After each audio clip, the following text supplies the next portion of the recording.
The scribes of the Four Seas Academy would later record this day not as a mere clash of egos, but as a reckoning etched into the stones of the Millennium Ancient City.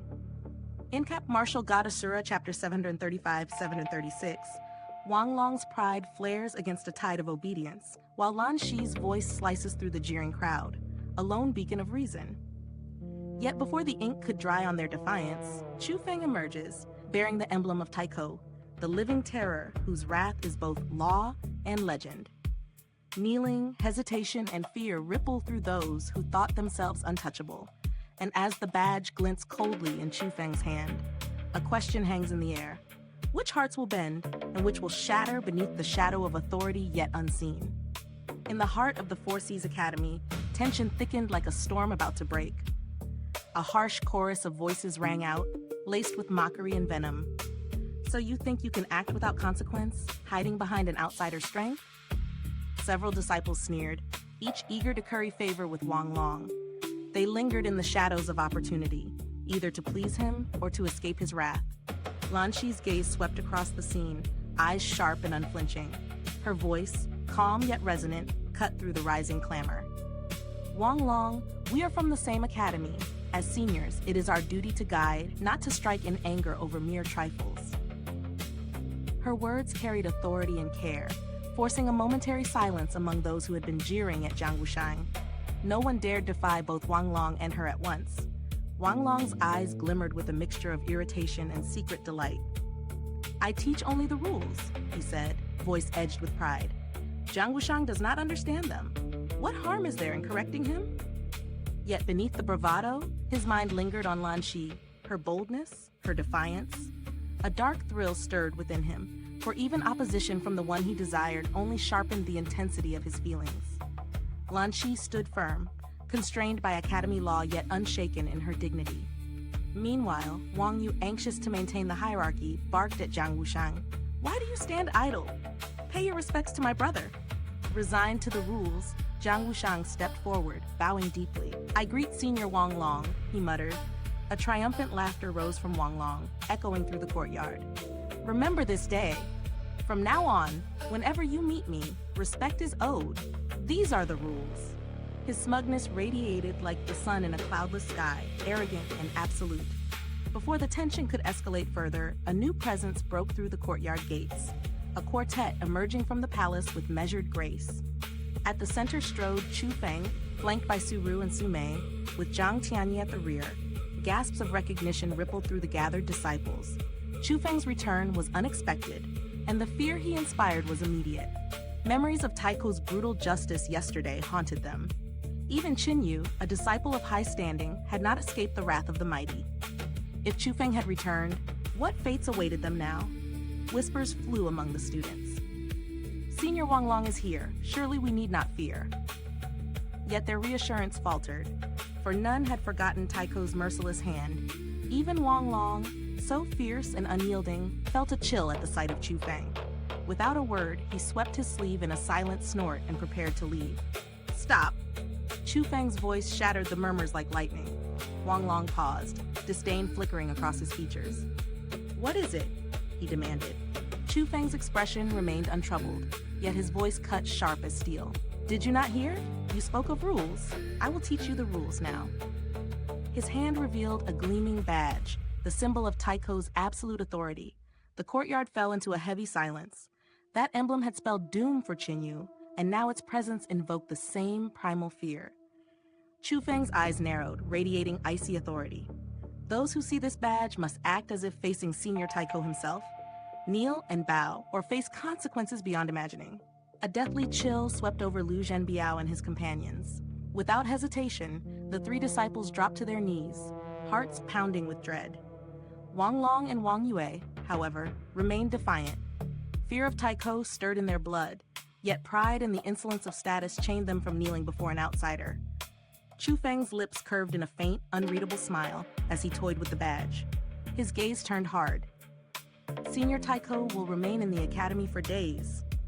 Any who defy his orders shall be flayed without exception. 2 have already disobeyed. The weight of those words crashed down upon the brothers like a hammer. Kneeling before Chu Feng would dishonor their pride, yet resisting could invite annihilation. Wang Long's voice trembled slightly, edged with defiance. Chu Feng, even matters of authority demand respect. Do not overreach. Chu Feng's expression hardened, a storm veiling his calm exterior. For some, respect is earned. For you, none shall be spared. The question is simple. Will you kneel, or will you not? The courtyard seemed to hold its breath. Even the wind seemed to pause, awaiting the answer that would determine the fate of two proud warriors in the shadow of a legend. In the shadowed halls of the Four Seas Academy, a storm brewed, not in the sky but in the hearts of men. One question, sharp as a blade, struck Wang Long with the force of lightning. He had faced many challengers, yet none like this boy, whose name was whispered with equal parts awe and disbelief.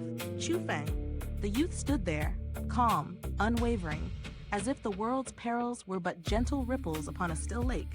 Fear did not dwell in his gaze, but Wang Long, Wang Long's heart thundered. For in that instant, he understood. The true tempest was not Chu Feng's strength, but the unyielding spirit that wielded it. Torn between pride and survival, Wang Long clenched his fists, knuckles whitening under the weight of his inner turmoil. Every muscle strained, every breath trembled with the weight of his dilemma. Humiliation loomed before him, yet he could not retreat. Teeth gritted, eyes blazing with the ferocity of a predatory beast, he forced the words past his lips. Very well, I will kneel, but mark my words, one day you shall return the same to me. A tense silence followed, broken only by Chu Feng's quiet command, wait. Wang Long's chest swelled with relief, a smug smile curling upon his lips. Surely the boy feared him, surely he would not dare. Yet the boy's eyes never flicked toward him. Instead, they found Jiang Wushang, a familiar ally, and Chu Feng beckoned with an unspoken authority. Confusion crossed Jiang Wushang's face, fading only when Chu Feng took him by the shoulders, pulling him to stand beside the boy. Then came the words that ignited the storm anew. Kneel.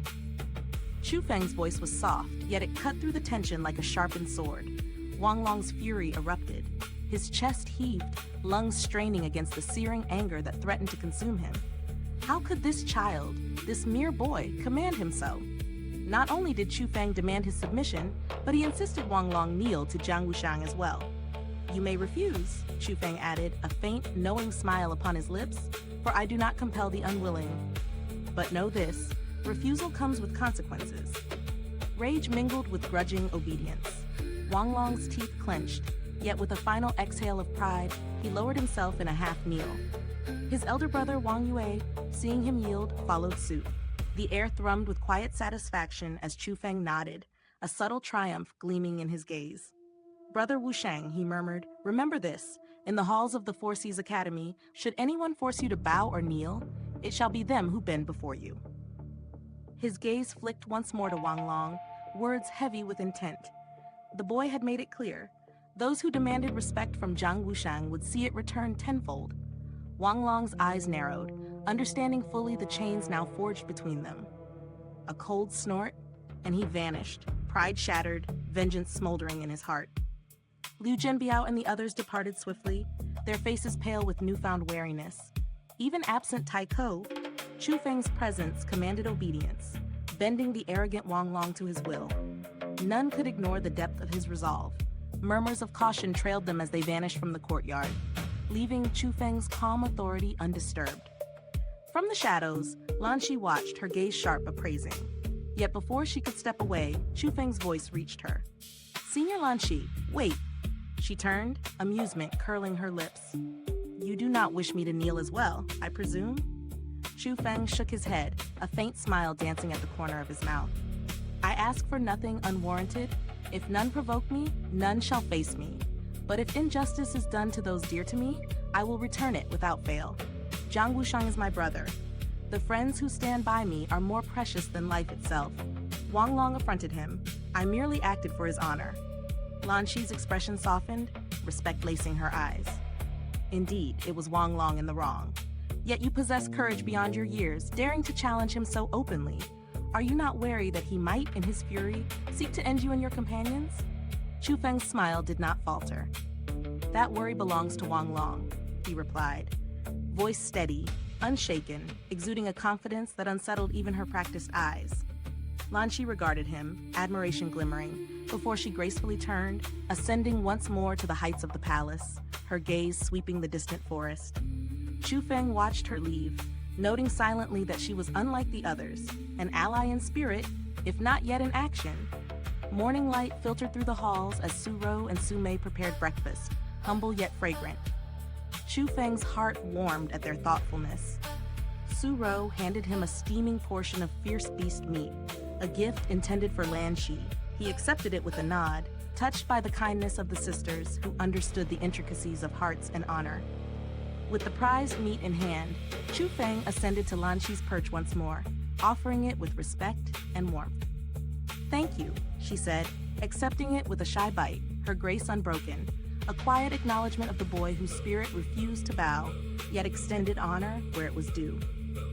Thus, in the early light of the Eastern Sea, the tale of Chu Feng, the unyielding, the fearless, continued to unfold, a legend in the making, his heart both steel and flame, bound to justice, loyalty, and the unshakable bonds of brotherhood.